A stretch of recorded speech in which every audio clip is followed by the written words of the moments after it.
Staying calm. Yeah, I know, that is important. Jeff, are you there? Lauren Byers. That's. I'm here. I'm here. Okay, I think we're all set. All right. Are you unmuted? Is that it? Am I hearing you through the system? Yes, Say she's gonna shoot. Okay, good. Are we okay? I think so. Yeah, I think you're okay. Okay, I'm gonna call a special meeting of the Board of Aldermen to order on Thursday, October 14th, 2021 at 7 PM in the Aldermanic Chamber and via Zoom teleconference, which meeting link can be found on the agenda and on the city's website calendar. Prayer will be offered by Deputy Clerk Allison Waite, and Alderman Clee will lead us in the pledge to the flag. Almighty God, we have the high honor and the serious duty to manage the affairs of our beloved city. Fill us, O God, with a spirit of unity and understanding, which enables us to face our multiple problems with a serene mind, with justice and charity for all, so that any and all decisions made by us will always be for the betterment and greater happiness of all our fellow citizens. So help us God. Amen. I pledge allegiance to the flag of the United States of America and to the republic for which it stands, one nation under God, indivisible, with liberty and justice for all. Let's start the meeting by taking a roll call attendance. If you're participating via Zoom, please state your presence, reason for not attending the meeting in person, and whether there is anyone in the room with you during this meeting, which is required under the right to know law. Would the clerk please call the roll? Alderman O'Brien. Alderman Clee. I am here and in the chamber. Alderwoman Kelly. I'm here, I'm alone, I can hear everyone, and I am attending via Zoom due to medical reasons. Alderman Dowd. Present in the chamber. Alderman Karen. I'm here in the chamber. Alderman Clemmons. I am here participating via Zoom. I can hear everyone. There's no one in the room with me, and the reason that I am participating via Zoom is for medical reasons. Alderman Lopez. Alderman Tenza. Present. Alderwoman Liu. Here. Alderman Jettie. Here. Alderman Schmidt. I'm here in the chamber. Alderman Laws. Alderman Cleaver. I'm here via Zoom. I'm alone and I'm not attending because of medical reasons. Alderman Harriet Gathright. I'm present in the chamber. And Alderman Wilshire. I am here. All right, you have 9 in attendance and 3 via Zoom. I also just got here. Alderman Lopez just joined us as well. Thank you very much. Thank you. Okay, tonight we have a discussion on wastewater rates and the paving program update. And I am going to recognize the mayor to introduce the folks that are here this evening. All right, Madam President, thank you very much. I first wanted to introduce who's here. We have Commissioner Kevin Moriarty, one of the Public Works Commissioners in the room in the back. He's raising his hand. And I believe we have Commissioner Pappas on the phone, or at least that's my understanding. Now, we have done a lot of work on paving over the last 5 years and have made significant progress, and I think everyone has been able to observe that throughout the city. You're going to hear some of the more of the details, but over the last 5 years, and 5 years or so ago, we began to embark, the Board of Aldermen and I and Public Works, on a 10-year paving program to upgrade our infrastructure in a very significant way. And in those 5 years, we're about at the halfway mark. We have paved 113 miles of streets, and there are about 300 miles of streets in the city.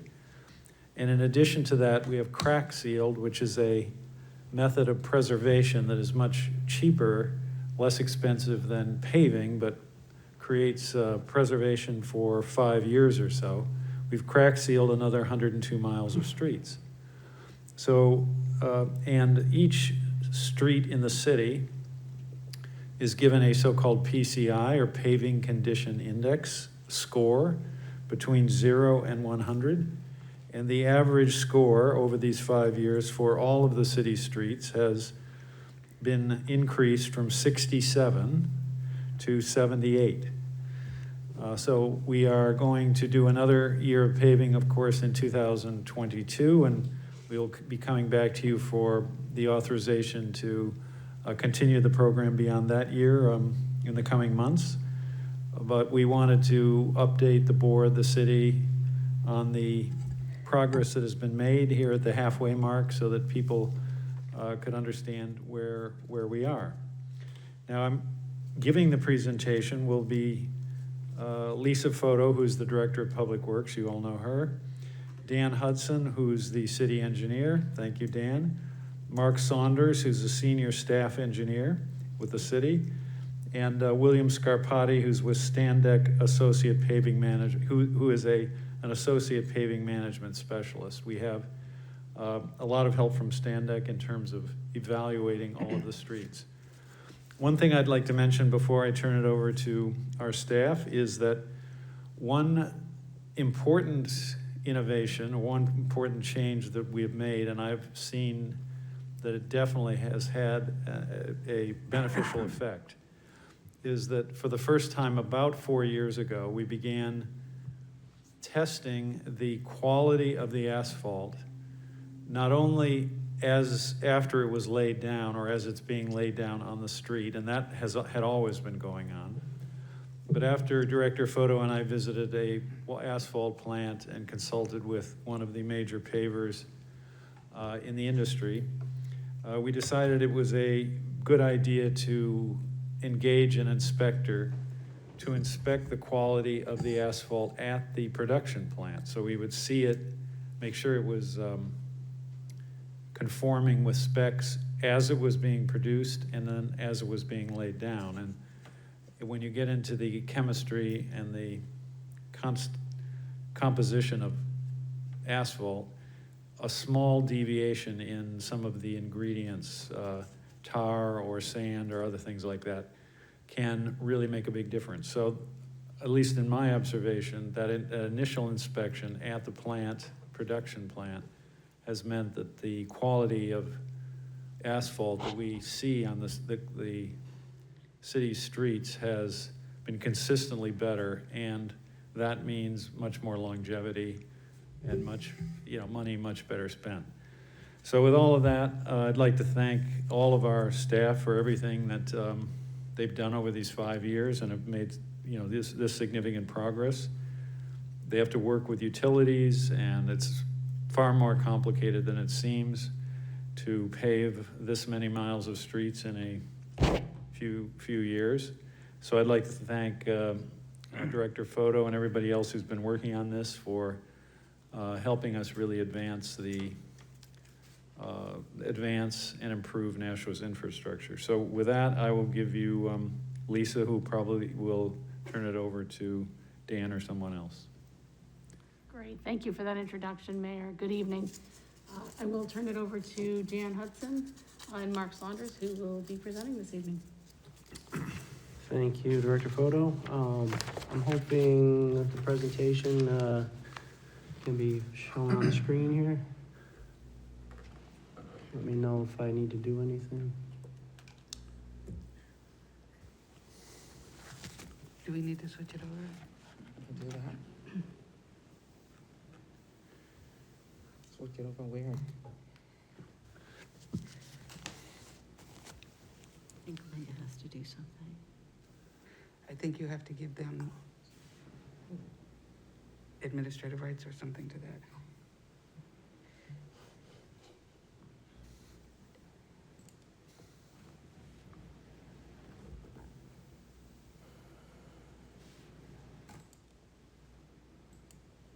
So look at the screen share.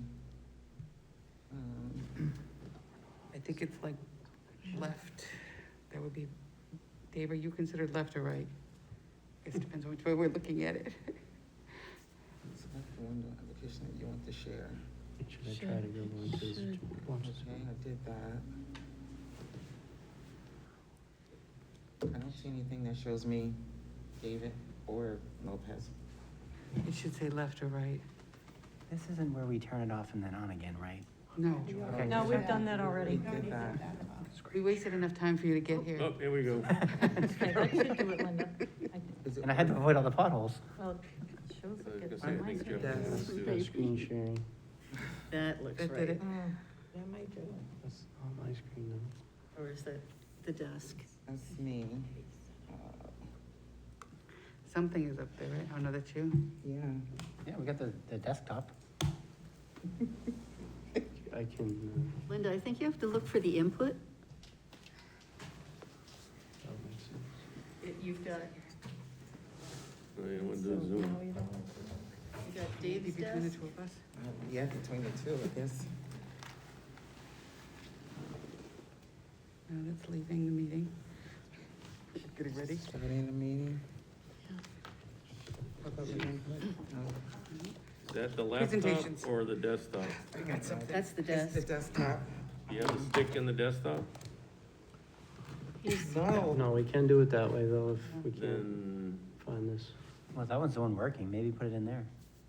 Yeah, you got a thumb drive, right, Dan? Yep, just, sure. we Put it can in do the that. See desktop? the input? Yeah, put it, oh, they didn't have, There's put it two, in the. there's two inputs that you can use. One is, three inputs. One is Tom's desk, one is Dave's desk. But where am I seeing that? Be in here. 'Cause Yeah, I- but doesn't she need the thumb drive? Could that be in the drives? No, Like, 'cause it's on the if you're computer over looking there. at, Her on the computer left over there, side. the calendar. It doesn't matter. How do I Got open hers this? turned on. I'm trying to get I this mean, they open. should be giving her the thumb drive to put into the computer. it's just easier to put it in that machine and bring it up. Something here. It's down below. Here. No, it's down here. In the, You can open this back up though. What is the projector thing? okay. I should have this one. Really should be. That way when you get it. I'm just trying to get this to be open.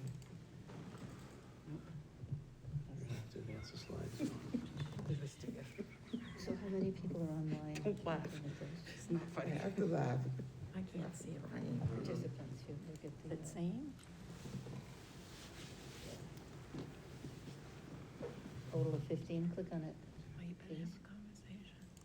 No, not the invite. Oh, that's it, share. Hey, if the thumb drive's in, go to the, List. see the folder on the bottom? Select the thumb drive. That's it. A few people. There must be. Store and go, But it says. presentations? Yep, store and go. Store and Store and go? Yeah. Oh, or it's probably in the presentation. There you go. Which one? If you open the Yeah. PowerPoint of the Anybody who's present, got their. paving, There's two there. This yeah, it's the second one down, I think. Second one. second one down? Donna probably has them. Right. Yeah, it's probably in that folder. Did somebody want to sit here if you have to change the Sure. pages? Yeah, or hand me the mouse maybe. Works for me. I just- Sure you know how to drive? You can sit here and work it. It's just that they're so good at it, they should, you wanna show them up. I apologize for all the technical difficulties. Not sure why we keep having these issues. That was next, maybe? Just hit next. Yeah, next. Close. Make it bigger. But it's nice to have if you want. Okay, looks like we're in business. Bingo. Yes. Hey, woo! Yeah. Thanks for everyone's patience. Sorry for the bumps in the road. Again, my name is Dan Hudson, city engineer. Tonight, what we'd like to do is make a presentation here, highlight the first 5 years of the paving program, explain the strategy used to determine the health of the roadway network and overall pavement management philosophy. We'll touch upon different preservation treatments, coordination efforts, and what it takes to pave a road. Finally, we'll share conclusions about current status of the program. Hey, Dan? Yes. I want to bring your microphone closer. It's Okay. hard for them to hear We with the mask can't on. hear you. Thank you. I do tend to mumble at times Better, too, so. thank you. I can hear you, but I'm younger. Oh. Okay. So just touching base on paving history. So prior to 2017, as the mayor indicated, the city was typically paving around 6 to 8 miles of roadway annually. At this rate, we were losing ground, as evidenced by poor overall condition of the paving network. So a 10-year plan was established The first 5 years was approved and funded. And over that first 5 years, we paved 113 miles, which is, a good amount. And we've also done crack sealing and other things. Sorry. The city currently maintains 311 miles of publicly accepted roadway. 33% of that, about 100 miles, is re-inspected annually. So we've broken the city into basically thirds.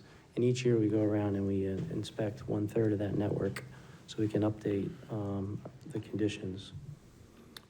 As the mayor explained, the roads are scored. It's called the PCI, Pavement Condition Index. It's a 0 to 100 score, similar to a grade in school.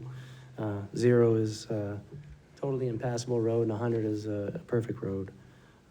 So you want to be, as close to 100 as you can get. So we assess the roads, analyze the conditions. That enables us to model deterioration, so we can predict how things will perform over the years at different with different treatments and such. We break the PCIs into bands, treatment bands. So given certain ranges, it can range from 100 would be do nothing, because again, a perfectly new road, down to conditions closer to 0, and those would be a full base rehabilitation where you actually have to grind up the whole road or dig up the whole road and replace it. Obviously, that's very expensive. When the roads are in good shape, you want to maintain them. We're doing a lot of mill and overlay. That provides a new surface of the roadway. But the goal here is to make roads good and then keep them good, and that will provide cost savings in the long term for the city. So here is work completed to date, shown as blue highlight and green highlight on the map on the right. The green is this year's program. The blue is previous years, but in total, that's the 5 years. Again, 113 miles paved on 520 streets. We've crack sealed 102 miles, and that's on over 400 streets. And the average PCI has increased 11 points. Here's a little graph of that. It's been a steady increase since the 5 years of the 10-year program was funded and has been put into place. We spend money on various things. The bulk of what we're doing right now is structural improvement, the majority of it, and base rehabilitation. So it's like 70% of our budget right now. Again, we're trying to pull some of those roads in poor condition up into a better condition. And the remaining budget is maintenance efforts. With that, now I'd like to turn it over to Mark Saunders, Senior Staff Engineer, and he can kind of go into more details about how this program works and the things that we need to do to make it happen. So, Mark. Thank you. Do you want to go to the next slide? Yeah, so I'm going to take this presentation over for the next few slides. And I'm going to start by talking about routine preventative maintenance treatments. So as roadway networks improve, the preservation activities should increase. This is to, as Dan alluded to earlier, keep the good roads good. Several preservation techniques are currently being used in the city, such as crack sealing, but the goal is also to pilot several other treatments and through that determine which works best for the community as well as the roadway network. So the treatments depicted above, the first one is crack sealing. Like I said before, this is currently used throughout the city, but crack sealant is the application of an asphalt rubber compound to seal cracks and prevent moisture from entering in the cracks, leading to further degradation. The next one on the list is a fog seal. A fog seal, this is a full width topical rejuvenated treatment that penetrates the asphalt to soften the asphalt binder and rebind the aggregates to the roadway. This technology has been recently piloted in the city over the last month. The next two are a little more in-depth and involved, but the first one I'm going to be talking about is microsurfacing. This is also a technique that has been used successfully in other neighboring communities.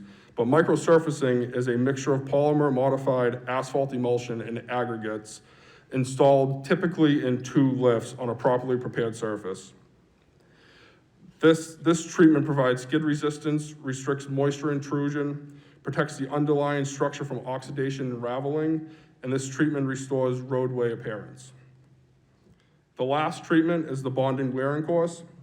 This has not been used in the city, but we have talked to consultants as well as other communities about this and would like to pilot it in the future. But the bonded wearing course is done by a spray paver application of a polymer modified asphalt emulsion compared with an ultra-thin gap-graded hot mix asphalt overlay. This treatment is as close as to a hot mix overlay that we see in the city that we use pretty regularly. So we don't just pave a road because it's bad. We have to go through a significant coordination effort to clear these streets, because the last thing that we want to do is pave a road that needs any utility work. So under the pavement is a vast network of utilities that consist of gas, water, sewer, storm facilities that need to be cleared through coordination in-house and with utilities. The engineering department works in-house to clear the sewer and storm facilities. The main source of this information is gathered through the use of video inspection.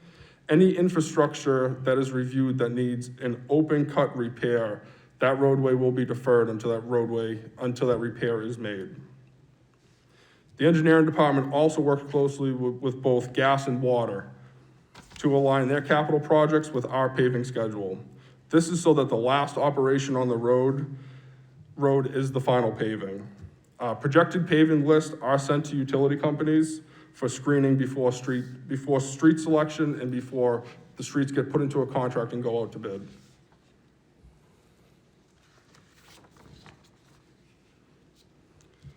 So in addition to resurfacing the roadway, a complete street approach is being taken on each road so that a street is finalized once the project is complete. Items being addressed when possible are sidewalk access, roadway drainage, traffic detection, sign replacement, pavement markings, and casting replacement. An effort is being made to reconstruct access ramps of existing sidewalks within the project limit to be compliant with Americans with Disabilities Act. Existing drainage issues are evaluated before and during construction and corrected where feasible. The extent of the drainage correction is directly tied to the treatment of the road. Major intersections are evaluated for traffic camera detection systems, and other locations will have the underground loops replaced. An effort is being made to replace damaged or faded regulatory and warning signs. And once the road is final paved, both thermoplastic and retroreflective paint are used to reestablish the pavement markings. And lastly, non-standard sewer drain and catch basin castings are replaced. The paving process. So the paving process from start to finish, it is a complex effort between the city, contractor, subcontractors, utilities, and constituents. I'm gonna go over what it takes to pave a complete road. Not all roads are created equal, and some have more challenges than others, but this is the typical process. The first step before the contractor mobilizes into town and after a contract is awarded is that a notification postcard is sent to the owners or residents that abut the road scheduled for paving. This postcard is sent to educate owners and residents about the city's moratorium ordinance. Once the contractor is then ready to mobilize into town and start a road, the first step is to lower the structures. The contractor is responsible to lower all sewer, drain, and catch basin structures in preparation of the milling or reclamation effort. In addition to that, the utilities also have to hire subcontractors to lower their gas and water gates. So at this point, the first step alone requires 3 different subcontractors to be working on the road. Once all the structures are lowered, the road is either milled or reclaimed. Both of these operations are large scale and cause the most impacts. After this activity, the roadway is left either on a milled surface or gravel roadway. This activity is also performed by a subcontractor. The road is then base paved. This provides a level surface that is as close to a new road or feels like a new road, but it's just the first layer. This base layer sets the profile, cross slope, and road elevation for the final paving, and the rest of the items listed here are completed after the binder course, but before final paving. As roads get screened and selected, drainage issues are assessed. Drainage issues are solved in several ways, but the most common is to utilize grading. If a road is reclaimed, the road can be regraded to ensure positive drainage. This positive drainage is put to an area water can infiltrate back into the ground or directed to closed drainage in place. If the road is milled, the shape of the road can only be altered slightly due to that treatment's limitations. If drainage cannot be solved by grading or infiltration, another option is to install closed drainage. This effort installing a catch basin and connecting to existing stormwater facilities. Installation of closed drainage is typically the last option due to the schedule impacts, cost, and continued maintenance. During milling and reclamation, any underground traffic detection is cut and no longer serviceable. Detection is restored either by the installation of a camera or a replacement of the underground loops. Each of these items are also done by a subcontractor. A focus has been made to reconstruct the existing sidewalk ramps to comply with the Americans with Disabilities Act. In order to construct these ramps, it takes multiple efforts and mobilizations. The first step is to demolish the existing ramp, and once the ramp is demolished, it then can be rough graded. After that ramp is rough graded, it is then surveyed and stakes are set for proposed final grade to make sure it's in compliance with the tight tolerances of the ADA. So after the grade is set, if there's any curbing, that now needs to be reset to match the roadway so that it's also within the tolerances. After that, it is finally ready to be fine graded. After the ADA ramp is fine graded, it is now ready to have concrete forms set up. And once those are verified, the final step is to pour the concrete. Once the concrete is poured, it needs time to cure, and after it's cured, the tie-in between the new concrete ramp and the existing sidewalk is paved in. Each of these activities takes a different mobilization and a different effort. So they're going to these ramps multiple times. Another item is berm. Berm is a tool that helps with drainage and erosion control. Berm is reinstalled in historic locations as well as locations that are susceptible to roadway erosion, or to protect a low-lying area below roadway grade. Erosion can undermine the edge of road and reduce the overall life. Before final paving, all the structures that were dropped at the beginning now need to be raised to their final elevation to facilitate that final paving. This now requires another mobilization of 3 different subcontractors. So after all that, the road is ready to be final paved. And the final lift of asphalt will tie all these other items in. However, the road is not complete. If there's any pavement markings on the road, they all then need to be laid out and painted by a specific contractor that specializes in roadway painting. And lastly, the final steps is to restore any landscaping, back up any curbing, and to clear the streets of any safety or traffic control devices. So to recap, in order to pave a road, it's a complex coordination effort between multiple parties, and this is without any unforeseen conflicts or weather delays. So at this time, I'll turn the presentation back over to Engineer Hudson. Thank you, Mark. Very, very complicated process, and we appreciate what Mark does. Mark's kind of the hub of the wheel that runs this program and is instrumental in making this thing work. So thank you, Mark. So in conclusion, our recommendations are to continue with this multi-year paving program. We intend to come back next summer and ask for funding for the next 5 years, or the remaining 5 years of the 10-year plan as originally outlined. We look to expand our routine and preventative maintenance. City's making significant investment in its paving, and we want to protect that and preserve that so it lasts as long as possible. And we look to continue our network assessment. Again, it's how we measure what we're achieving. It's how we monitor the conditions of the roadway network and evaluate what needs to be done and when. So with that, I'd be happy to entertain any questions. Alderman Clee. Thank you, Madam President. Mr. Hudson, I just have two questions, and I actually think I'm going to ask my second one first because I do think you did answer it already.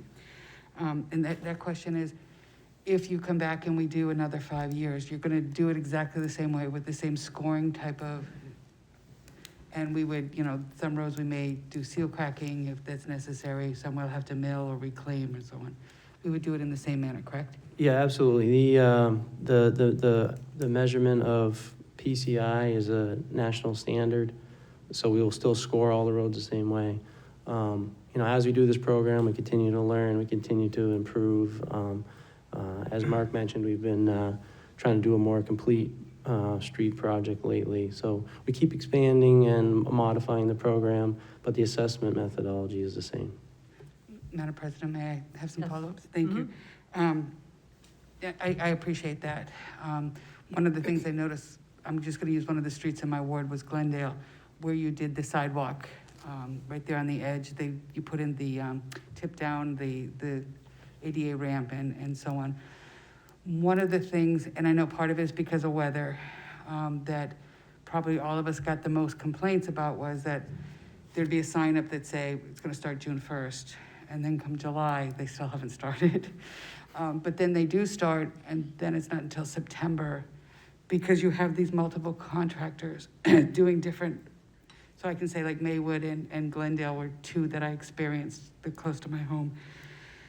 How many contractors on average do you have in a particular road? I mean, this one here, we saw that they brought it down to dirt. Then someone came through, as you said, and put that first layer in that looked like the road, but we knew it wasn't because it was still too low. And then somebody else came through weeks later. Glendale actually kind of started like June, and they haven't just finished it. They're still working on it. So, you know, I'm getting a lot of the neighbors that are saying, what's the status on that, and why don't we get updates? It would be too cumbersome for you to do it all, but is that normal? Yeah, unfortunately, it's challenging, and the scheduling is an issue, and that is normal. We do the best we can.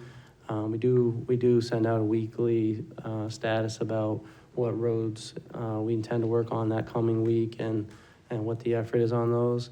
But it's a continually changing thing. I mean, the milling, when they mobilize to do milling, they try to mill a number of roads because they bring in a big machine, and that machine can't be here all summer, so they mill a bunch of streets. So that may be why you see the milling, and then you don't see any activity for a while. But then all those other efforts that Engineer Saunders mentioned have to occur, and the contractor has to sub out a lot of that work. So like the ramps in particular, that's a subcontractor, and it's been a very challenging year. Everyone in the industry, construction industry, is suffering from staffing issues. Of course, we're still dealing with COVID issues, and there's been a whole host of challenges this year. So we've been doing a big program, and this has been a more challenging year than others. So there have been roads that have been open a long time, and we do understand why people get frustrated with that. And it is frustrating. It's frustrating for us because we'll tell somebody, hey, we're going to be paving your road next week. And then situations happen outside of our control, and we're not able to do that. So it is frustrating. We always struggle with that, you know, trying to give enough information. There's good information, but it's continually changing. So it is a hard thing to you know, do communication when it's continually changing. Just one quick follow-up, and you can't see that I'm smiling underneath this mask, but you guys are doing a great job, and I want to say that the contractors around my home were very accommodating to my neighbors and so on. One was moving, and they made sure that there was no activity going on the day she was moving in and moving out. They had to build a temporary ramp for her to be able to get into her driveway. They did good things like that. And then when we did have that leak, you were very responsive and got somebody out there to kind of take care of that issue. So I do understand exactly what's going on, and I hope the public can understand, but you can understand it's frustrating when you have to keep going over these bumps and you're not sure when it's gonna be going. I personally do send out that list that Lauren is kind enough to send us, and I believe many of my other colleagues do the same thing too. You put it on your website and so on, but I think they just get frustrated when they see this street's gonna be on, and then 2 weeks later, it's still nothing is happening on it, so. Yeah. But thank you so much for all that you're doing, really. Thank you. Yeah, I understand all that completely. And of course, we have weather issues too, so it's, Yes, there we are a did. lot of challenges. We do the best we can, but we appreciate everyone's patience. Everybody's, I think when we leave a good product, and I think for the most part, people are happy with it. So if you'll just continue to bear with us as we get through the process, we appreciate that. Thank you. Alderman Lopez. As the ward that last summer and the summer before got to experience the sinkholes, I think while it is definitely uncomfortable and difficult, people have to drive down like Kinsey Street and those kind of streets, and there's work in progress, it's for a good cause, and people generally understand that. Earlier during the presentation, you were talking about berms, and this is something that residents have discussed with Public Works, but as we do this and we're in year 5, new members of the public are being impacted by the repaving. When repaving processes raise or adjust the height of the road or result in changes in water flow and neighbors get water delivered from the road down their driveway, who should they turn to and what kind of help can they get? So they can reach out to us. Mark Saunders or Lauren Byers is a great resource. She'll get in contact with us. But yeah, we not everything goes perfect, so sometimes we have to go back and make some adjustments. But we're always our ears are always open. We're willing to come out and meet with people and try to address the situation. Thank you. Alderman Tenza. Thank you. So, 2 questions. One, it's quite a process to pave the streets. Does the city have somebody who is like a compliance officer at each step that verifies that the contractor has complied with the terms of the contract and they can move on to the next step? Yes, Mark is in the field often, and we also contract an engineering company, local engineering company, Hayner Swanson, who helps us with that. They have somebody in the field every day during work. Of course, work's occurring in a number of locations, so they have to kind of follow it around. But they're there, they're watching full time, and then Mark is in and out of the office multiple times a day, trying to respond to issues and oversee and ensure things are going according to the specifications. And if I may just, to follow up on what Alderman Lopez was asking about, just to give an example, in my neighborhood, Ward 8, there are issues all over the place with rainwater, stormwater runoff, especially on one of the roads that was just paved. I had reached out to the director and to Ms. Byers, and it was amazing how responsive they were. I believe Sunshine Paving was the company that had done the original paving of Vicus Road in my neighborhood. They came back, put up some curbing, which greatly reduced the water runoff for the neighbors. Came back, filled in, put down loam and seed and everything, and it looks great and has alleviated the problem. So I think that anybody who has issues, should feel free to reach out to Public Works, because you folks are we don't have great departments, but you folks are probably the most responsive in a lot of ways when there are issues. So thank you. Alderwoman Lou, did you have your hand up? Not yet. Okay. Alderman Dowd. Yes, I know the answer to this, but just for the public, there are some streets that have been paved that were not out of the city funding. For instance, on Charlotte Avenue on the Safe Routes to School, it was done by a grant, and a lot of improvements were made to Charlotte Avenue under that grant, but it was not part of city funding. It took us 5 years to get the funding, but we finally got it, and you guys did a great job at Charlotte Avenue. And I assume there may be other areas of the city that roads have been done by a grant? Yes, we, early in the program, we got a grant, a federal paving grant, so we did about $4 million of paving through that. But yeah, there's a lot of projects going on, different grant funding. We try to coordinate efforts as we can, you know, if we have a project going on such as Charlotte Ave and, you know, that covers the area in front of the school, but the rest of the street needs to be paved. We try to coordinate and time that together, so that you know, that the whole area there can be done at once. I know our street department came in and did some sidewalk paving after the fact for some sidewalks that weren't covered under that grant. So we do the best to plan these projects out and leave a complete product the best we can. Yeah, the other thing, I'd like to thank you for your coordination. We had many conversations about Cleveland Street, and you waited to pave that street as soon as we were done with the Fairgrounds Middle School, so that it all tied together, and that worked out exceptionally well. So thank you very much for that coordination. You're welcome. And just talking about the drainage a little bit, if people see that their road's on a list coming up, we encourage you to reach out to us and tell us about existing issues before we get there. And we'll try to do the best we can to improve conditions.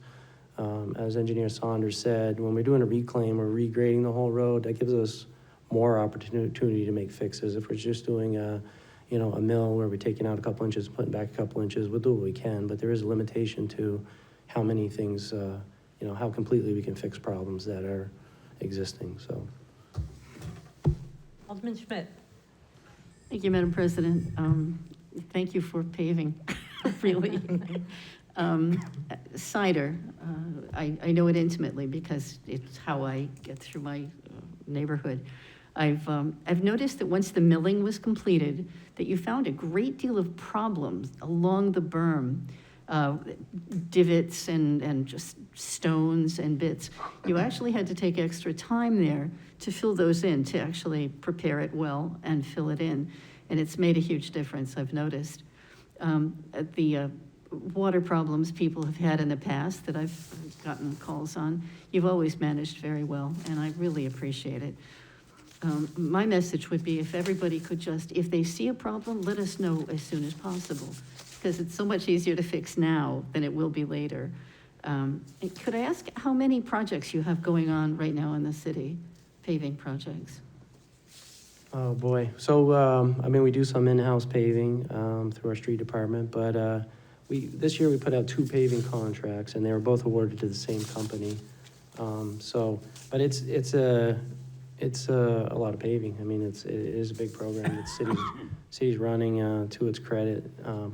Maybe playing a little catch up, restoring roads, but it's about 23 miles this year. So that's a lot of roads to touch and do all that coordination that Engineer Saunders mentioned, and have it all come out in good shape. So. Excellent. Just one more thing. Thank you for Coliseum Avenue. Finally got that paved. Thank you. Director Photo. Commissioner Pappas is on the call, and she can't unmute herself, and when she does have a couple of questions, so I'm wondering if it would be possible for her to ask her questions. Sure. But I don't know how to Jeff would have unmute to her. do Can we it. unmute her? That would be *6. She tried that, and she said it didn't work. Oh, well, then I don't have an answer there. Okay. Can she send us the? She's on the Zoom call, but she's on a landline, and she's tried the *6, and she's said it didn't work. See, it doesn't She look send like you she- the We can't unmute Is that a rotary phone? her. No. No, I cannot unmute. Okay. Can she text the question? She's on a landline. Could you ask Alderwoman Lowe, do you want She's got a- to ask she a can question text. while we're Well, waiting? I do have questions, and she could also text me the question. Yeah. If she would like to. She's been texting me too. How many miles are to be repaved in the next 5 years? Will that be the balance to 300 or fewer? It would be fewer. I mean, we've done 113. That's about half the program. So we would expect to do a similar amount. Okay, all right. And what's the life of a road? Or is that impossible to say? It depends on, So if that's impossible to say, could you tell me the average life of a highly traveled road? Highly traveled roads have the most traffic, the heaviest traffic, and that's what, that fatigues the road over time. There are many factors, as you can imagine. But, a good paved road, 12 years, plus or minus, on a heavy arterial. And what about a minimally traveled, like a side street? A residential side street? 20? Can be up to 20 years, yeah. Okay. And can I just ask a couple of questions? Could a resident learn their road score? Sure, if they want to call us, we'll share what we have for information, sure. Okay. And another, what are the moratorium rules? I know that there are some, I've heard the term. Could you explain that just so I have a better understanding? Sure, I'd be happy to. So the city ordinance stipulate that if a road's been paved, then it goes into a 5-year moratorium against cutting into the street.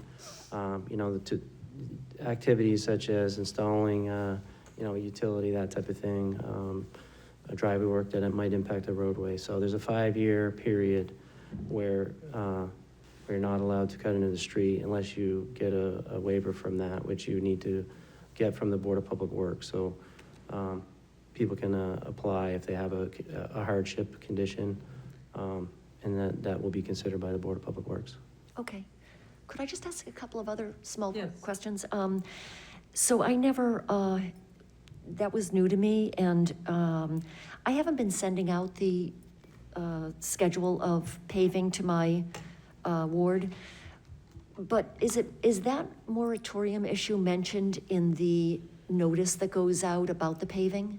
It is? Yeah, absolutely, yes. Oh, great. That's one of the main purposes of sending that out. We want to give people fair warning. It's not years in advance warning, but as much notice as we can give them that this is a pending thing. So if there's anything that they need to do, if say they have a really old sewer service that they think is going to need to be replaced, then the time to do it would be before we come and do the paving. Okay. Yeah. And I just have two other quick questions. When the state roads are done, is that the city that's actually, is it our contracted people, is it the same quality and same process, like the overpasses? Or is that a totally different, oversight that's doing that work? It's different folks doing the work, so the state does their own. They hire contractors, but they do their own oversight. But we follow the same specifications, so it's the same. The pavement mixes that we specify are the state specifications, so very similar. Great, thank you. I'm all set. Alderman Jettie. So after we complete this 10-year program, will all the streets in the city have been repaved? We probably will have visited everyone and done either a maintenance treatment or a paving, but no, we won't have milled and paved every street. So will this have to be repeated? Is this, are we gonna be spending this kind of money? After we finish this 10-year program, will we be starting another 10-year program and revisiting all the streets again? It's a fair question. I don't think that's the plan. This program was projected to kind of, like I said earlier, play a little bit of catch up because we had fallen behind. Once we do that, then we'll be in a state where we can go more into a maintenance mode. The city will always need to be paving. Every year you should be paving, so you're trying to keep up because the roads are degrading every year. It's like, paint on your house is degrading every year. It needs to periodically be repainted, and the same is true for a roadway. No matter what, no matter how much preservation and maintenance we do, there will always be roads in need of paving. The goal here is to, through this significant effort the city's making, like I said, play catch up, get the majority of roads in good condition, and then we'll be able to do more maintenance, which is less costly. So in the long run, this will be financially beneficial to the city. The city will save money over time by having done this, and then do more maintenance preservation efforts in the future. But there will always be pavement. So, but the degree reconstruction will not be it won't be necessary to do as much in the future? Yes, that is the intent. You bring the roads up in a good condition, you keep them there.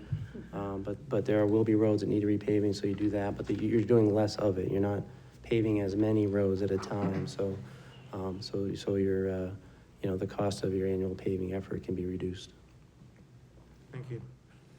Alderman Clee. Thank you again, Madam President. Couple of questions, couple of comments.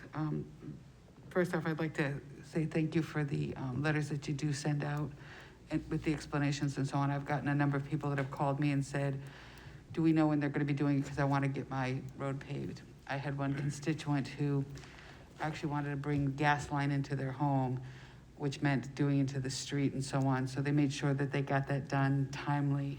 So it was very helpful, and they didn't get. We also had one that was on Concord Street that was a build after it had been a year or so ago when it got paved, and we were able to figure out a way of them doing it from a side street rather than coming in from Concord. So it does help to have that information, even if it's after the fact. The other comment that I wanted to make was, in the case of flooding, I know you said that you can't always fix it, and I know we have a lot of homes that are below grade. Their driveways are below grade, and we've had that. But when you did your paving, you built berms by their driveways to stop that from going through. And I had one at the same street on Birchwood that had flooding that was in front of their home. So whenever anybody walked, it iced up and so on. And it was last year, and this year you brought someone in to fix it. So, and again, it was Sunshine Paving. Fingers crossed that it did work this time, but I do appreciate that, even though it took a while to do it. I do appreciate that. So I just wanted to kind of give you the kudos for that. It takes a while, people get frustrated, but we do see that the work is happening, so thank you. Thank you. Alderman Dow. Yeah, those of us that have been around a little while realize that the reason we got into the position of having to spend so much for paving was because, in an effort to save money, previous administrations didn't pave enough streets every year. So the idea is, when we went through with this bonding to catch up, that we would have a program going forward, that we stayed ahead of the paving program, and we weren't trying to do little patches here and there, because it's pay me now or pay me a lot more later. And I look forward to DPW coming up with that program to keep us in a good stead on paving going forward. As long as we fund their budget when they ask for paving. I think that's the secret. Did someone have their hand up over on this side? I had one more question. Alderwoman Lou. Thank you. If you had to make a rough guess, what portion of the streets are the 12-year streets, the major arteries? Well, we've been focusing a lot on those in this first 5 years. I think you'll find that most of the arterials we brought up into a better condition, because those are the most heavily traveled. So in this first 5 years, I think it's about over 30% of our program has been on arterials. Well, I meant to ask, of the 300 miles in Nashua, how many are those arterial, 12-year scheduled? I know that you might not have that figure, but if you thought you could throw it out there, that would be great. I'm just curious. Yeah, if I had to wager a guess, I'd say 20%. I don't know. Okay. Like it's been 30% of this first 5 years, and as I said, we've focused on those a lot. So, Okay. as a percentage of the total network, it's going to be less than that. Okay, thanks. Alderman Lopez. Just along those lines, because there are parts of it with some pretty large potholes. We did pave Main Street just a couple of years ago, right? And there are plans coming up to do it again? Yes, you want to cover that, Director? Go ahead. Yes, we recognize that there's a need to pave Main Street. We're trying to develop a program to do that. There is utility work that needs to be done. You've seen Liberty Utilities out there. They have old cast iron gas main.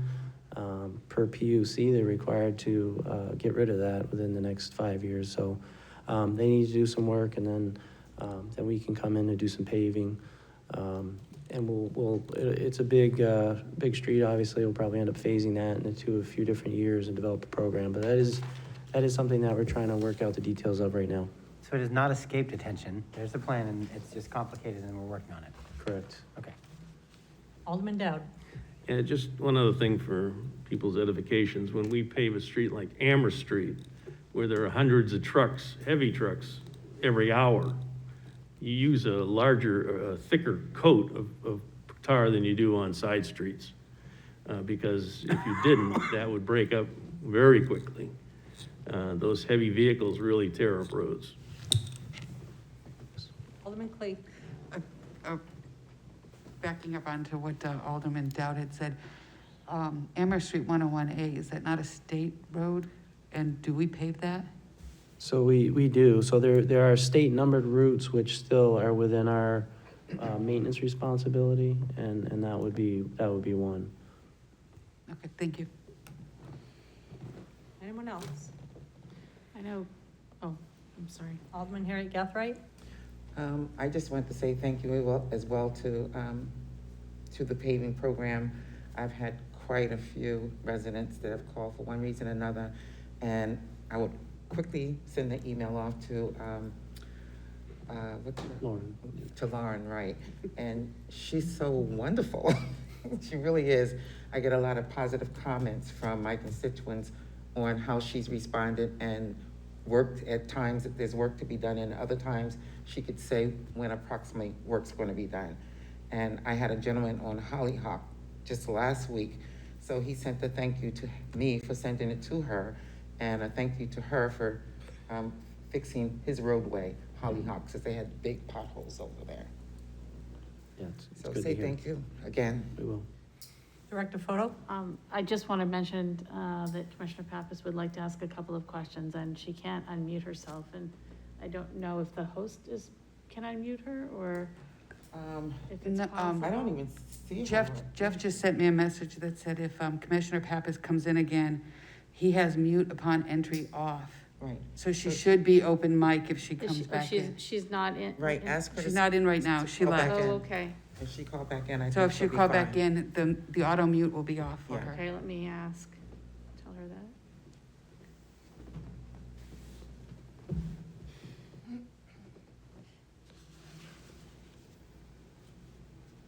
While we're waiting, how about those Red Sox? I actually have another question. Alderman Gathright. So there's several areas where the pavements are really, really bad. And one of them is Harris Road, as it comes into the intersection of Connet Road. I think it's the right-hand side if you're going Harris Road. Is that in the plan, the pavements? I'll let Engineer Saunders cover this one. You know where I'm referring to? At the end of Harris Road. And it Yes, hits yes. off to the right. So Harris Road, as Engineer Hudson alluded to, we focus on most of the arterials, and we've done about 32 miles thus far in the program. So out of that, Harris Road is a borderline collector arterial road due to the volumes it sees, and that is one of the last arterials to be completed. So that is up for a resurfacing treatment. It needs to be verified after this condition survey as we develop the program to see where it stands. Okay, thank you for that. And there's one other. Where was it? Kinsley Street, as it goes up from Pine to the cemetery. Is that in the making soon? What road is that? Pavement, Kinsley Street, from about Pine Street up to the cemetery. The pavement. So Kinsley Street, it was paved from Main Dunstable up to that Pine Street. That section was done with the Broad Street Parkway. That's why that section was jumped due to the condition. I have not been over there recently, but I believe there's no schedule to pave that due to the condition it's in. Not the street, the pavement. Street, do you mean the sidewalk? Sidewalk, okay. Sorry. Okay. Sidewalk, thank you. That's sidewalks are a whole nother thing. We would love to do all the sidewalks as we're paving, but we just don't have a funding mechanism for that currently. So sidewalks are an issue. As noted, we are at least addressing the access to the sidewalks that are there, such as they are. But that, you know, we do hope to do, continue to do more sidewalk work in the future, but that will require some funding source, yes. Thank you. Alderwoman Lou. Are we still waiting? Yeah. I think so. I had one question. Just when we have I have a resident who has called me about water flooding in their, I mean, it's not specifically their yard because it's the first, I don't know, 5 feet, which I mean, it's their yard, it's in front of. What city department can help them with that? And is there help for water? I mean, it's really close to a drain, but the drain's not catching it. It's on Pine Street, right at the bottom of a hill. Do you know the number? I'll reach out to you. Okay. Because we can go take a look at that, although we might be able to do something. Is it a street that's recently been paved? No. Or, no, okay. No. I will. But yeah, sometimes we can Okay. help with those problems. We'll go look at it. If you just email me the address. Can't believe I forgot to do that, but okay. Okay, I would like to thank you for your presentation on paving. I don't see anyone else on that we're gonna wait for, so I think we're gonna move on to the, She's not on yet. Okay. to the next presentation. Thank you very All much. right, thank you very much, everyone. So why doesn't Mr. Boucher and Ms. Osborne come up and sit where, No, go ahead.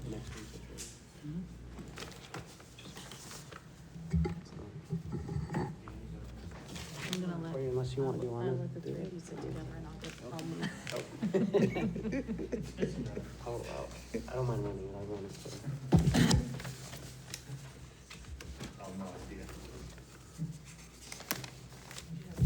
You can sit there. You can sit here.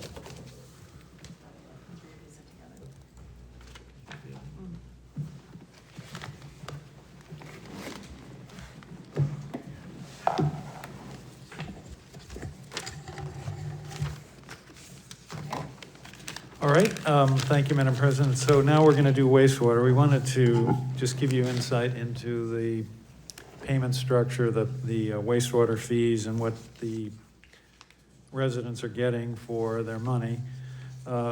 Before we begin, I mean, the main point here is that these improvements and the system in general, the wastewater system, is really highly regulated by the EPA and the DES at the state level. And we are subject to many regulations as well as an agreed upon consent decree to make various improvements. So in order to maintain the system in a working condition and to meet the environmental requirements that we are subject to, virtually all of our expenditures are federally or state mandated. But with that, I will, you'll hear that since Mr. Boucher came several years ago, we've made very considerable improvements at the plant, trying to upgrade its condition. A lot of equipment was in very bad shape, and Ms. Osborne is second in command, so to speak, and she's done a lot of the work there too, so we really appreciate them. The sewer system, of course, is something that people underappreciate. You know, they don't really think about it very much, but it's a very important system for the city, I mean, of course, and since the Romans developed sewers in the 2,000 years ago, they've proven to be very essential in any functioning city. So with that, I will give you Director Photo and Mr. Boucher and Ms. Osborne. Okay. Let's start, Dave. All right. Okay, thank you. I'm Dave Boucher, wastewater superintendent. I'll start off the sewer user fee presentation by giving a overview of the wastewater facility.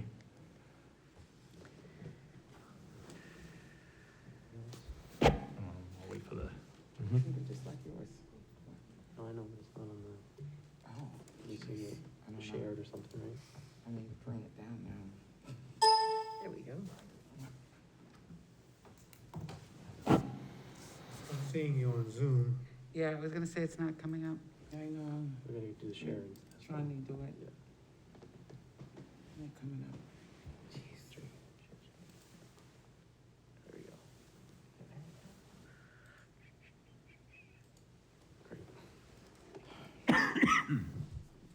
I see it now.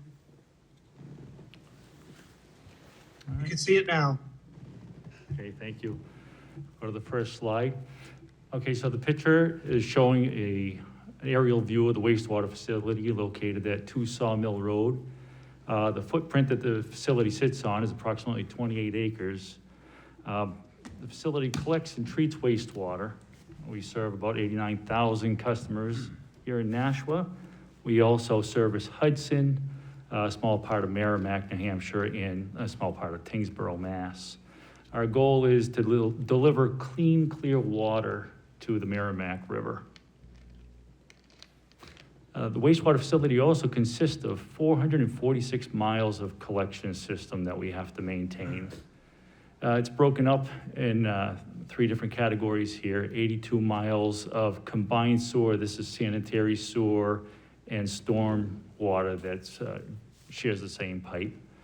234 miles of strictly sanitary sewer, 130 miles of separate storm water. The collection system is the network of pipes underground that carries the wastewater from homes and industries to the wastewater facility. Within the city, we have 13 pump stations. These pump stations are the buildings or structures underground that houses pumps and controls. These pumps take any sewage from a low elevation, brings it up to a higher elevation, so that it can be carried by gravity through these pipes to the wastewater facility.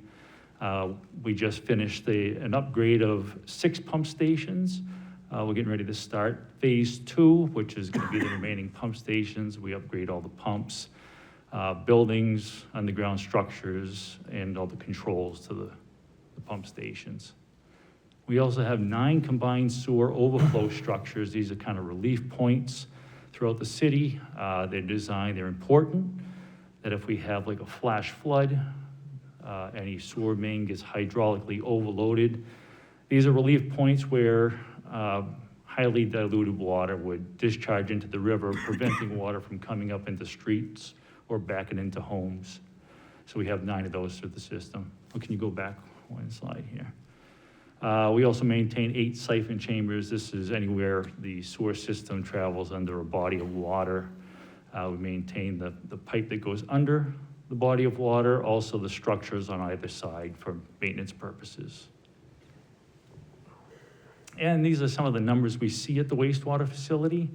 So the facility has a design flow of 16 million gallons per day. We can receive a peak flow of 110 million gallons per day during major storms. Our average dry weather flow is roughly 12 million gallons per day. And we have an annual flow of 4,611 million gallons.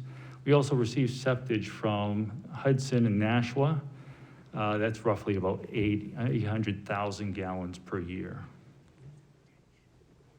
So I'll turn all of these next couple slides to the operations supervisor, Noelle Osborne. Thank you. Noelle Osborne, Operations Supervisor. As Mayor Dunches was mentioning, we are highly regulated at the wastewater facility. Here's a list of the permits that we have. The first one being the NPDES permit, NPDES. That's the National Pollutant Discharge Elimination System. This one's issued by the US EPA, but it includes state standards. So New Hampshire has limitations that are even stricter than the EPA has, and we have to follow those as well. This is our all-encompassing permit. It reflects site-specific conditions, so it's specific to Nashua and allows us to discharge into the Merrimack River. It regulates the process through the facility, what we discharge from the facility, as well as the biosolids processed, the management of the collection system, and the discharges from our combined sewer overflows. The next one is the New Hampshire SQC Sludge Quality Certification. So while the NIPD's permit does regulate the basics of our biosolids process, we applied for and were granted additional qualifications for our biosolids, giving us what is called a Class B status. This just means we have additional process and testing requirements, but in the end, it grants us the ability to beneficially reuse the product with a land application. And that allows us to reclaim some of the non-renewable resources in the biosolids, such as phosphorus, and it's a benefit to farm owners. The Massachusetts AOS is the same as the SQC, the sludge certification, but in Massachusetts. So like the SQC, it allows us to land apply in Massachusetts. The air permit is through the New Hampshire DES. We have on-site 3 large emergency generators, as the facility has to continue to run even when there's no electricity from the main grid. We also have 2 energy recovery generators, which are still offline, but we hope to have operational soon. We have multiple odor control units that help to remove pollutants called mercaptans from the air, which is basically just sulfur-containing compounds that are air pollutants and have that egg odor. And all of the discharges from these units are regulated through this air permit and require monthly and annual inspections, testing, reports, and lots of upkeep and maintenance. The AST and UST are the above and underground storage tanks. Each of the 3 emergency generators require large quantities of fuel to be on hand at all times, and these are stored in those above and underground storage tanks, which require regular inspections and maintenance. The multi-sector general permit, MSGP, is the wastewater facility. Due to the nature of the equipment and the large footprint, it's considered an industrial site. It has its own stormwater collection system with catch basins and outfalls. So these are regulated under that MSGP and require testing, inspections, and reporting. The MS4 permit, NIPD's Phase 2, Municipal Separate Storm Sewer System. This permit regulates the stormwater collection system throughout the entire city of Nashua and includes things like reducing inflow and infiltration, as well as stormwater treatment, testing, and reporting.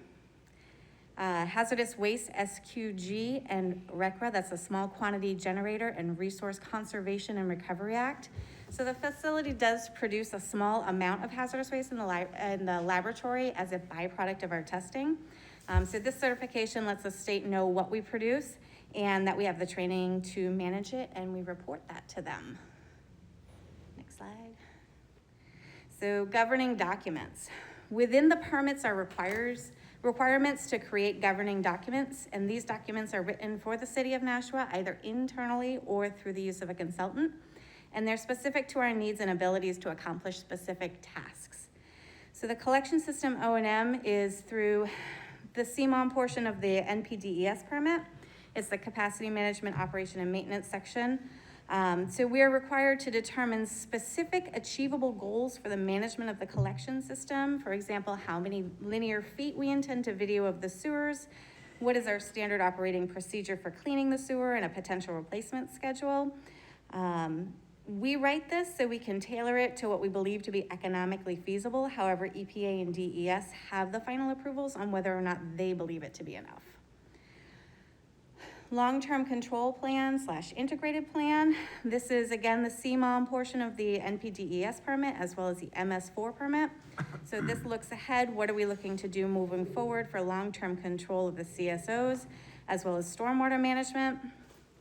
The consent decree is through the NPDES permit, but it's separate. It's a legal document issued by the EPA, specifically requiring us to take additional steps towards long-term CSO control.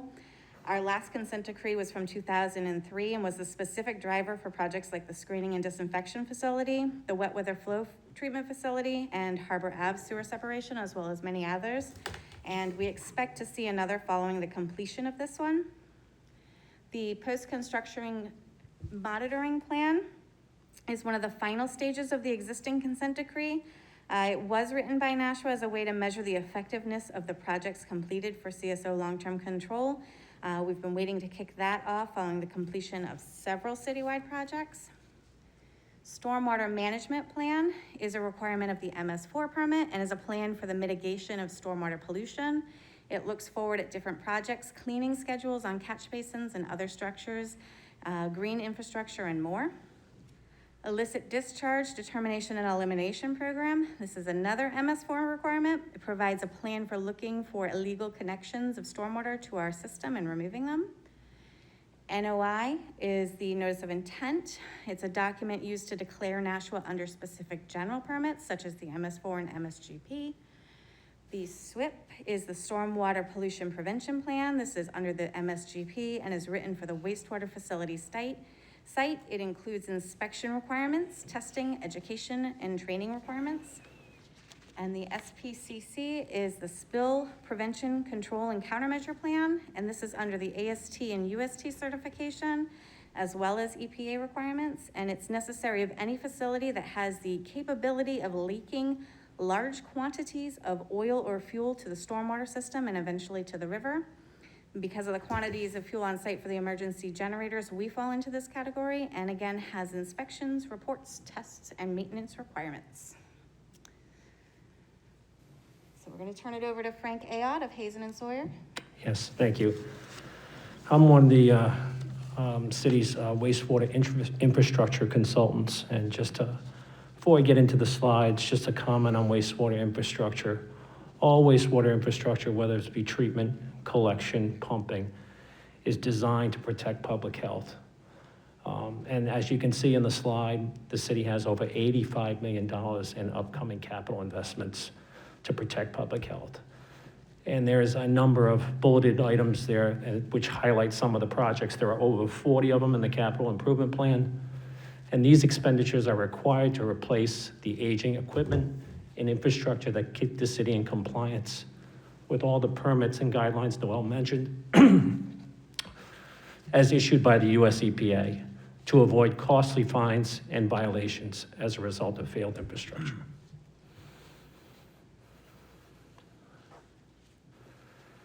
Let's look how Nashua's residential rates compare with selected regional rates. And as you can see, these numbers have been updated for 2021.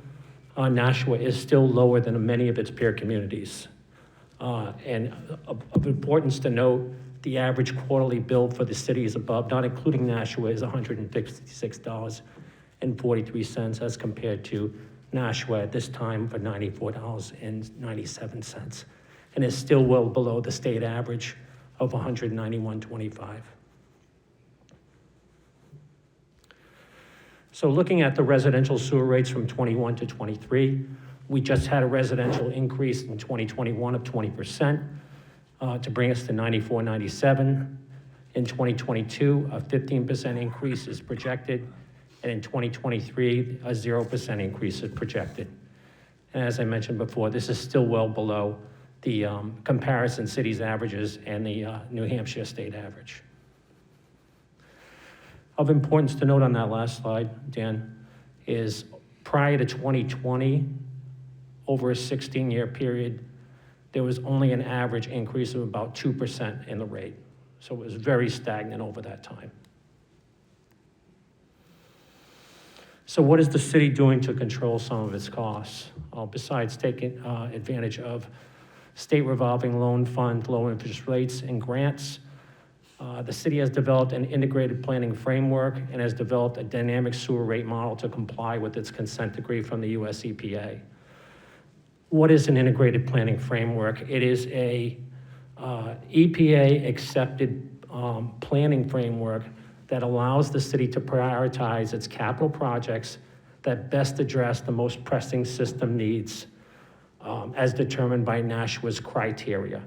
So all those capital projects are then linked into a dynamic sewer rate model, which was developed by Hazen and Sawyer, and allows us to defer capital projects that are determined to have fewer benefits than some of your more pressing needs.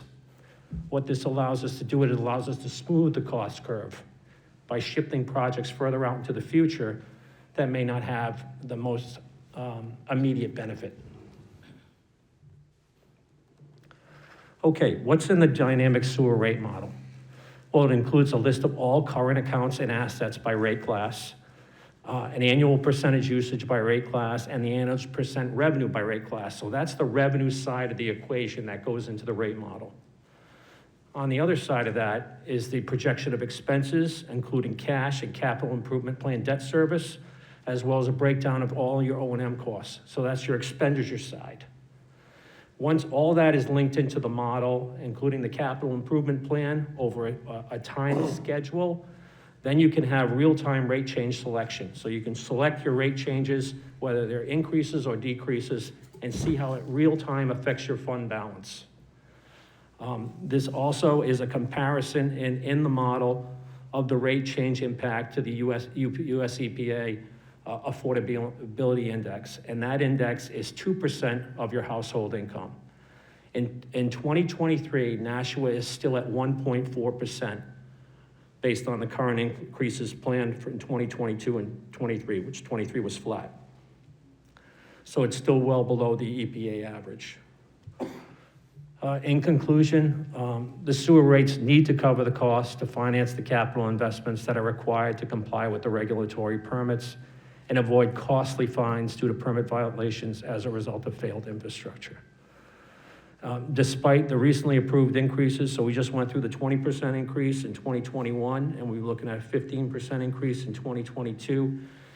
Nashua's sewer charges in 2023 will still be lower than many of its peer utilities and well below current state New Hampshire average household quarterly bill. National rates remain affordable to all major household income brackets based on the US EPA's 2% affordability metric. And we analyze that in quintiles. So from the lowest income to the highest income, we break that out in 20% increments. And we're still, at the 1.4% in 2023. Nashua has developed the integrated planning framework to further reduce the rate impacts of its required capital investments. This initiative includes all capital projects linked into the rate model to accurately forecast the sewer rate well into the future. So if we're seeing that this rate model is showing higher than normal rate increases, say further down the road, what can we do to kind of mitigate that? We may be able to come up with a tiered rate structure. We may be able to shift capital projects that aren't at risk further out into the future. The idea would be to try to get to a cost of living increase over time so you're not getting spikes in the rate. Right now, no additional rate increases are proposed at this time. Rates will be reviewed annually to determine if future adjustments are really needed. So I know the city is moving all its accounts into a Munis system, and at that time, we'll be able to start running rate model scenarios on the rate based on the city's capital improvement plan. Thank you. You're welcome. I have a question for Mr. Boucher. Well, one of your first slides, you mentioned combined sewers. And we still have 86 miles of combined sewers, is that? Yes, approximately 82. Okay, and when did are we still working to separate those or no? Not to my knowledge, not the current ones. Okay. I can answer that. Any future ones? Right now, we have a long-term control plan submitted to the US EPA that does only include separation of a small area related to, I believe, CSO 8. And we also have control recommended for the one-year storm. Those are technical terms, but right now it does not include full separation of the city. Okay, thank you. Alderman Clee? Again, thank you, Madam President, and I'm glad you brought up the CSO because that was what my questions were. I have a couple questions relative to that, basically where are they located, but before that, when we do open and we do put into the Nashua River and the Merrimack River, I know we dilute as much as possible, but I've heard that you should stay away from the area for 24 hours. I know that Manchester sends out a report that this has been happening. And the reason I bring this up is I have a constituent who is very keen on getting these reports on as real time as possible. And Manchester does seem to put out an alert. I think Lowell does the same thing. We do put out the information, but it's well after the fact, after that 24-hour period where people should be avoiding that area. Is there anything that we can do to make that more real time is my first question, and then part of that is also is where are these CSOs located? I know you said 5 on the Merrimack and 4 on the Nashua River. So we do have flow meters that measure the flow leaving. We do get reports. We do have to verify the data before we put it out there because sometimes we have false readings. When these do go off, it's usually a major storm. The rivers are high. It does take a while for the rivers to recede, so no one's using the river typically. We don't usually have dry weather discharges, but we do post the discharge on our site, the city's website. How soon is that done? Within 24 hours. So we do that. And at all these sites, it is posted. We do have signs that kind of indicate that there is a CSO outfall here and what would be discharged. Don't go into the river during this time. The specific locations, I don't know if you have specific locations. They are on the website, on the wastewater portion of the website. There are addresses of all the locations. Yeah. That's perfect, thank you, that does answer the Sometimes question. they don't have street addresses, so it's hard to describe where they are. That's absolutely fine, I can look that up myself, and I do appreciate that, and Madam President, if I, okay. I had to look up a word that was in there, and it was septage. I did the same. I looked at it and went, okay. 800 gallons of that. So that comes through the Nashua wastewater, is that what you're saying? Yeah, correct. The septage is, if you're not near a gravity sewer main, you might have a septic tank out in your yard, you'd have to have pump every other year or every 4 years. A truck would pick that up and bring it to the wastewater facility for treatment. Do we have septic tanks in Nashua? We do, Oh, we yes, do? correct. Okay. So we only take it from Nashua and Hudson. Okay. Because we have an agreement with Hudson as well. Okay, and you mentioned about the 15% in 2022, and costs have skyrocketed everywhere. Do we foresee that this actually gonna go up beyond the 15%? I mean, I know with the joint special school, the building has gone up, some items over 100% of that, and we're seeing 20-30% of building type of things, but will that affect this in any way? I'm trying to get parts and so on. Going above 15%, it isn't projected that I'm aware of. And with this- We're gonna do an analysis annually Right. to review it. But with the COVID costs, we don't foresee any of this going up above 15%. I'm thinking of delivery and all of those type of things. I didn't know if this would affect your area. All our projects, we're seeing long delivery lead times on everything. We also are aware of cost increases on all the products we've been buying, so it's hard to project that. I think that's why it's important to do that annual analysis. Yeah. Because the economy is gonna change, we don't Yeah, know. and the rate model tool will allow for that. Okay. Thank you very much. I appreciate you answering my questions. Alderman Lopez. So just asking for a friend here. I talked to Director Photo about this. There was, River Dave was featured on a segment of that radio show a couple weeks ago. Hopefully it brought some attention to the importance of wastewater treatment.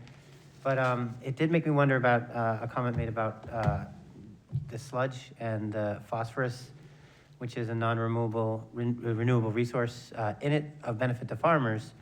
But I mean, given that the former owners of that material had pre-filtered it for toxins, it's waste for a reason. What are the additional treatments that are done to it before it's sent to those places? And is it being used on any farms near Nashua? Is this the phosphorus or the PFAS, I guess they call it? I think he's thinking biosolids. I was asking about the sludge, the human sludge. Right, well, what I didn't know it had PFAS in it. Oh, okay, yeah. Do you want me to? Yeah, you can. And just to clarify, PFAS is in that too, or is that separate? PFAS is everywhere. Okay, Yeah, okay. So that's not anything that we have regulations on yet, PFAS, but the Class B biosolids, we have at the wastewater facility an anaerobic digester, which takes some of those pathogens and those viruses out of the product. It reduces the volume, it reduces the odor. That's why you don't have a lot of odors from Nashua's wastewater facility. It is heavily regulated, it's trucked off-site, it's usually the farmlands are in the northern part of the state. Class B tends to go to crops that animals would eat, not people. So there's that level. There is further treatment that we could do, Class A, that we're currently exploring. And that would be a product that, you know, you could come pick up at the wastewater plant and spread in your gardens. It's pretty inert at that point. Merrimack does that. Residents are able to come and get that Class A biosolid from them, but we're not there yet. We're at Class B. So phosphorus, yes, is a non-renewable resource, and it's black gold for those farmers that are using it. I just wanted to dispel any rumors that we're sprinkling our poo on orchards or whatever. All set, Alderman Lopez? Yep, thank you. Alderman Jettie? So, does the stormwater, I understand we try to separate stormwater from sewerage. And does the stormwater go directly into the river, or does that get treated? Some stormwater goes to the river and is not plumbed into the wastewater facility, but the ones that is in the combined system or the sewer system that has just stormwater will come to the wastewater facility and be treated. It's not separated. That facility is treated just like it's sewage. Okay, so how much of it goes directly into the river? I'm not sure of a percentage that goes to the river direct. And and that's, the EPA is okay with that? We're okay doing that? Because I understand that, you know, stormwater, it's not just pure rainwater, it's water that's gone over the street, picked up oil and other pollutants. And so it raises the question in my mind, why would we be allowed to dump that directly into the river? I believe that was a decision made by the city to separate, not separate, but build a wet weather treatment facility, which would allow us to take in as much as possible and treat. There are some outlier areas where it's not feasible to plumb it in currently to the collection system. No, I don't think, let me take a stab at that, Dave. I think what Alderman Jettie is saying that isn't all of the stormwater being treated that's going to the river, correct? Correct. Rather than, yeah. So that's something that we think is coming down. Hold your breath. the pipe. And it's something that communities who have fully separated, as Manchester is doing, is going to have, we believe will have significant problems because they will end up having to treat all of those stormwater outfalls. That's one of the advantages of our system, is that most of the stormwater is going to the treatment plant and being treated. And so that's why we are reluctant to separate the entire system, only the areas that we absolutely need to, where we're still having CSO overflows. So that's the way we've approached our wastewater system. So I think you're correct. I think that eventually that's going to be a major problem for a number of communities who have fully separated. Right now it is not, though. The EPA is allowing us to just discharge. So if the stormwater that is treated, why do we separate that? Why? We don't separate it. It's all together. It's a combined system. Okay. Can I add to that? My impression is that for a while, the EPA's, main thrust was to get communities to separate because, cities on the East Coast, these older cities, most of them were separating. Mm-hmm. And the problem with that, as you've just mentioned, is that you get stormwater untreated and untouched going into the rivers. And so now, there may be some problems with that approach given the stormwater. And so a lot of our stormwater is being treated, which is kind of unusual, actually.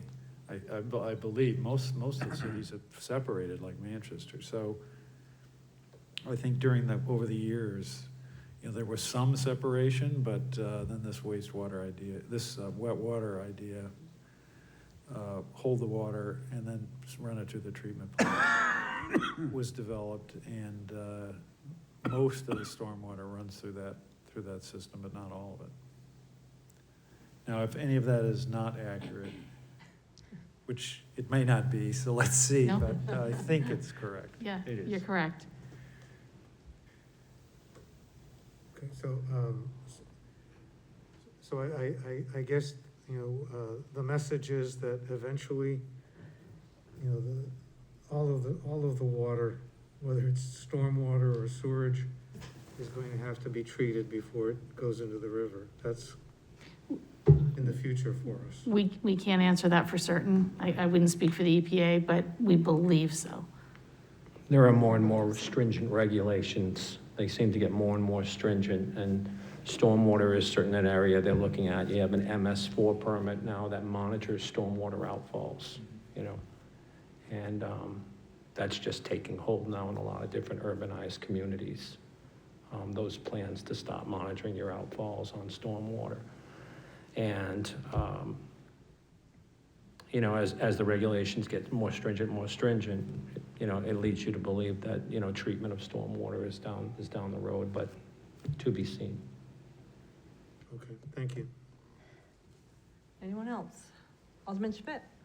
Thank you. Can you talk a little bit about lining of the old sewage pipes instead of replacing? Sure. So that's part of the CMOM program that the city is undertaking.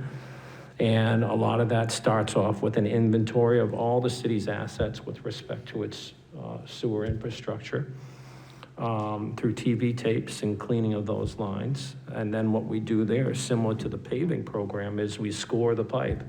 So we're able to identify cracks and, breakages, and basically it allows you to look at the pipe. Is the pipe good enough to be salvaged for a liner, or is it too far gone and need to be replaced? So, it turns out to be a mixture. We try to line as many pipes as possible because look at the benefit you get for lining. You're not digging up the street, you're salvaging the existing infrastructure, and you're putting essentially almost like what winds up to be a hard plastic liner in your pipe that's gonna last, years on years on. So, does that answer your question? Follow up? So that's one of the problems we see between paving and all of the underground work that needs to be done, because we count on you to do that part before we can even get to the paving part. Certainly, and we've done CMOM programs in Manchester.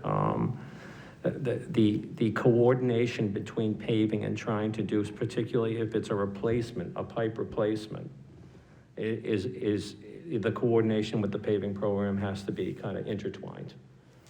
Because as Dan said, these cities also have 5-year moratoriums, So if you're paving Main Street, but you got a pipe replacement on Main Street, you better know about it, or it's 5 years down the road before you're gonna be able to do that. And so some areas of our city are very old as far as the pipes that are there. Some of the streets downtown are simply being patched and replaced and fixed because of this weight that we need to do. Is that right? Sure, Engineer Hudson. Yes, that's true. I mean, we do defer paving, do some Band-Aid type treatments on some roads that we, for whatever reason, can't do the sewer at that time and need to do it later. But as noted, we are doing as much lining as we can. We find it, about 20 times less expensive than doing the full dig replacement, much less disruptive. So we have prioritized our system. We're looking at the older pipes of the system. And pipe materials have changed over time, so we're focusing our effort on the ones that we've seen historically we've had more problems with. So we have a good effort, and it is tightly coordinated with the paving program. As Engineer Saunders said earlier, ideally the paving should be the last thing, but that's not always possible. But that is what we strive for. Great, thanks so much. Alderman Clee. Thank you again. I guess I have a question as far as the scoring is concerned.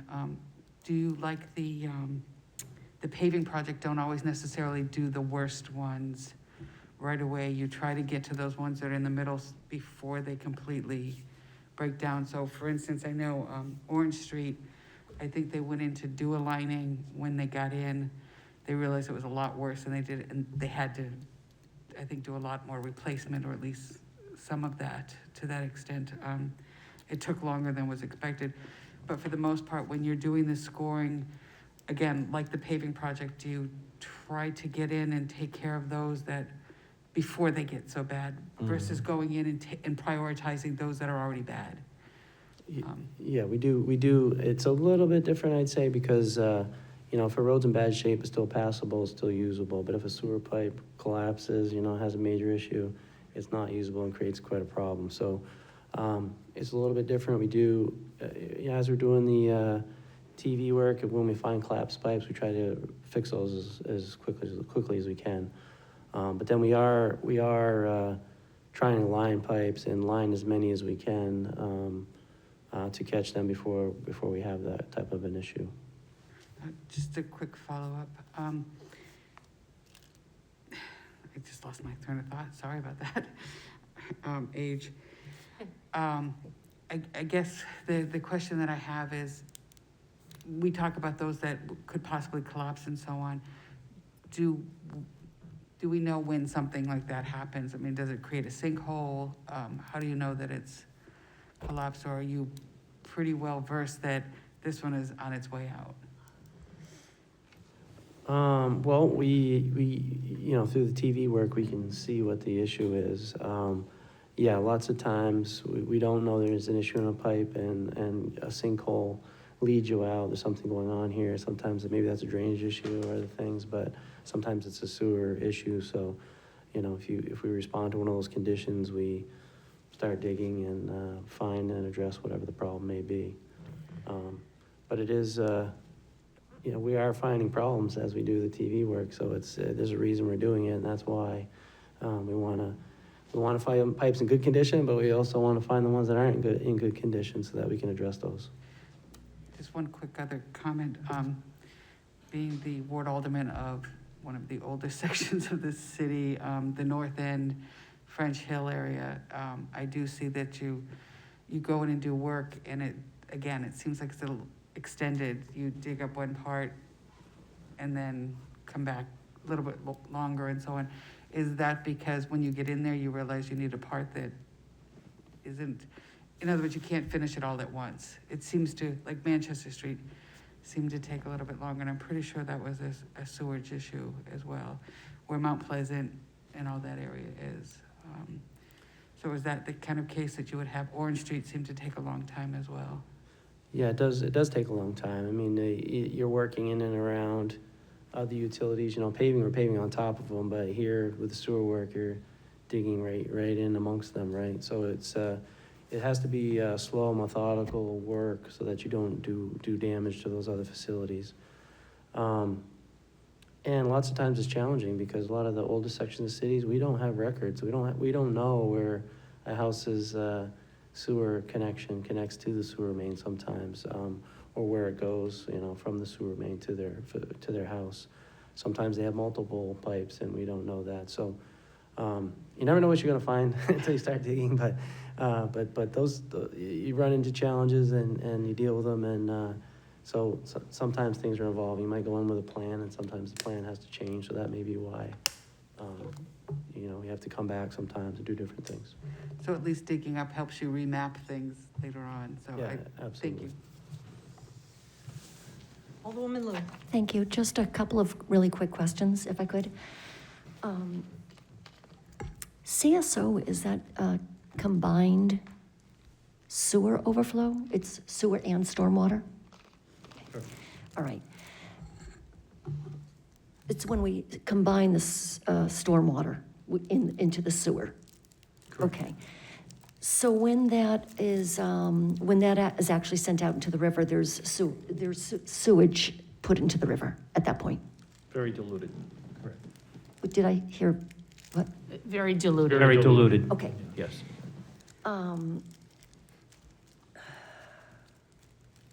Did we have more CSOs before and then we reduce them? Yes, Okay.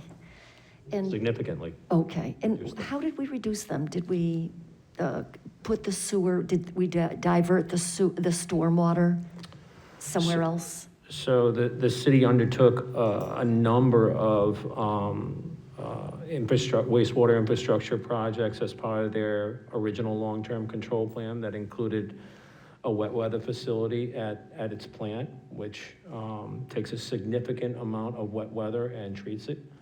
Also a screening disinfection facility on the Merrimack River for CSOs 5 and 6, which was also has up to 1 million gallons of storage, and anything over that will overflow into the Merrimack, but it is disinfected and screened.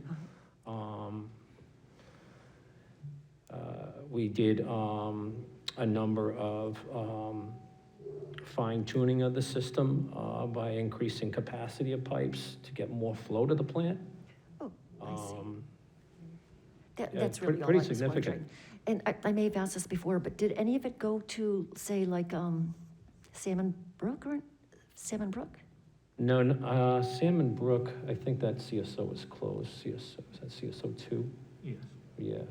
Yeah, no, we haven't had any No, discharge. Okay. not to Salmon Brook. And just one other question I had is CMOM, is that used, is that an acronym for a couple of different things? Yes, it's an Okay. acronym for Capacity Management, Operation, and Okay. Maintenance. And And it includes, basically, like I said before, CMOM program for your collection system will include inventory and TVing all the assets, cleaning them, scoring the pipes, and then basically determining which ones can be lined and which one can be replaced. And you do that as you go through the entire city. And so you're able to, basically make improvements on a year-by-year basis. It doesn't happen overnight. If you think about how many miles of sewer you need to TV, inspect, score, and then have a capital improvement project to correct those deficiencies based on the number of miles of pipe that you have. So it's a long-term process, but as you get into it and you go through it, then you become more in, similar to the paving program, in a maintenance mode, as opposed to a reactive mode. Sure. So then you're keeping up with your system, and it's anticipated that sure, pipes age as you go along, and they'll need to be fixed, but as you go through the program once, which is your biggest kind of expenditures because you haven't done anything of that significant magnitude. Once you've gone through all your pipes, it becomes significantly less expensive because you've fixed all those problems and you've kept up with it. See what I Okay, mean? thank you. And just to follow up, so do we sometimes use that phrase as shorthand when we talk about actually spraying that stuff on the inside of the lines to preserve them? I thought Oh, we you mean called like a that liner? CMOM, Well, but that's CIPP. It's secured in place pipeline, really. So I was just mixing up the two. Yeah, it's a Okay, different thank you. acronym, but, yeah. They both start with C. Yeah, yes, they do, they do. Thank you. Alderman Karen. Yes, thank you. So since this facility is in Ward 7, I first want to thank you for taking the time to, in the last 4 or 5 years, doing all this maintenance and catching up because you were lacking on some of that. And I know it was a lot of money, but as the mayor said earlier, people rely on the wastewater treatment plant. But if it goes down, it doesn't just affect 1 or 2 people, it affects the city as a whole. So I think this is really a good way to proceed, and I like that idea that you're gonna review this every year, annually, rates, and, doing increases can be very hard and difficult, especially for seniors. But if you set it up so that the increments are a little bit lower over a long period of time, I think people will accept that as well. And I probably could answer my own question, but with all these regulations that EPA sends down, do they ever send you any money? Because, No. you know, No. Yeah, Absolutely not. you know, it's wonderful to make these mandates, and I understand that, you know, because you want a cleaner environment and you don't want this going into our rivers and streams, but people also need to understand that these communities need help in being able to do this work. So I think that's great, and talking about infrastructure, Harvard Street had a major breakdown, I think it was a year or so ago, and that street was closed until you could get it, because you didn't realize how bad that pipe was over there. So kudos to you. I don't envy your job.